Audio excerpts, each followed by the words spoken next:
Мне вось пярдзёж не здаецца вясёлым, але чамусьці ўсе вакол думаюць, што гэта смешна. Я раскажу, чаму людзі ўважаюць пярдзёж смешным. Пярдыкі гэта як нечаканы жарт. Усё, што табе патрэбна, гэта адвага ды ціхае месца. Пярдзёж не рэспубліканец і не дэмакрат.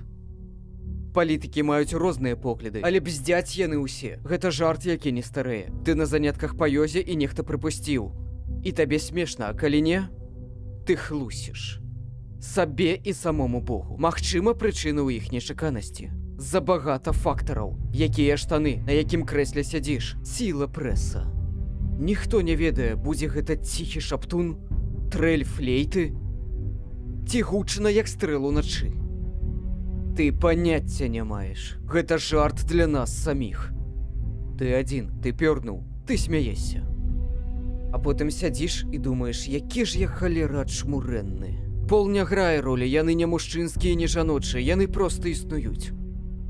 Гэта жарт, і мы з ім жывём. У свеце, дзе вайна, бедствы і выплаты па рахунках. Адзінае, што нам застаецца, гэта роскат са сракі, які нас развесяліць. Пярдыкі дэмакратычныя.